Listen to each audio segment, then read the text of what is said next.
বিশাল মাঠ। আমি তো বাংলাদেশের অলমোস্ট অধিকাংশ জেলায় গিয়েছি। এই এমসি কলেজের ময়দানের মতো মাঠ আমার চোখে আর পড়ে নাই বাংলাদেশ। এত বড় ময়দান, এই পুরো ময়দানে লাইটিং করে ওনারা ব্যবস্থাপনা করেছেন, এলইডি স্ক্রিন দিয়েছেন যাতে করে দূর দূরান্ত থেকে দেখা যায়। এখন আমাকে সবাই যদি কাছে থেকে দেখতে চাও, কাছে থেকে দেখে দেখে লক্ষ লক্ষ মানুষ, 5 লাখ 10 লাখ লোক কি কাছে বসে দেখতে পারবে?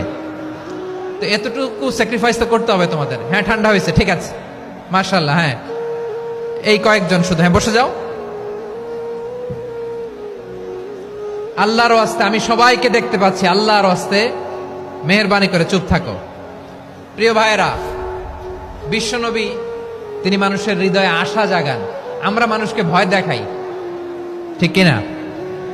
আমরা ইসলামকে এমন কঠিন ভাবে উপস্থাপন করি, মানুষ ভয় পেয়ে যায়। বিশ্বনবী মানুষকে ভয় দেখাতেন না, তিনি আশা দিতেন, ভরসা দিতেন। কানা রাসূলুল্লাহ সাল্লাল্লাহু আলাইহি ওয়াসাল্লাম ইযা বাআসা আহাদান মিন আসহাবিহি ফি আমরিহি কানা ইয়াকুল বাশশিরু ওয়ালা তুনাফিরু ইয়াসসিরু ওয়ালা তুআসসিরু। কাউকে কোনো দায়িত্ব দিয়ে পাঠালে সাহাবাদেরকে তিনি বলে দিতেন প্রত্যেককে যে বাশশিরু ওয়ালা তুনাফিরু, মানুষকে সুসংবাদ দিও, দিন থেকে ভাগিও না। সহজভাবে ইসলামকে উপস্থাপন করো, ইসলামের শিক্ষাটাকে জটিল করে উপস্থাপন করো না। সুবহানাল্লাহ, কত চমৎকার, কত সুন্দর আমাদের ধর্ম।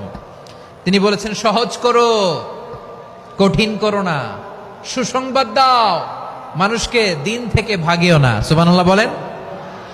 তাহলে বিশ্বনবী মানুষকে জান্নাতের সুসংবাদ দিয়েছেন। He was the bearer of glad tidings, জান্নাতের সুসংবাদদাতা। তিনি এমন ভাবে জান্নাতের নাজ নেয়ামতের চিত্রায়িত করেছেন, উপস্থাপন করেছেন, সাহাবাদেরকে তিনি জান্নাতের পাগল বানিয়ে ছেড়েছেন। পড়েন সুবহানাল্লাহ। আমরা তো টাকার পাগল, ক্ষমতার পাগল, দাপটের পাগল। বিশ্বনবীর সাহাবারা ছিলেন আল্লাহর জান্নাতের পাগল। কিসের পাগল? আমরাও আল্লাহর জান্নাতের পাগল হতে চাই কি চাই না? সবাই বলুন, জান্নাতের পাগল হতে চাই কি চাই না? বিশ্বনবী সাহাবাদেরকে জান্নাতের পাগল বানিয়েছেন।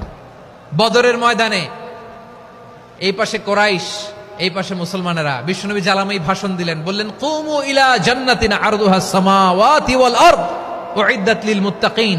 ও আমার সাহাবারা, ওই জান্নাতের দিকে ছোট, যে জান্নাত আকাশ জমিন বিস্তৃত।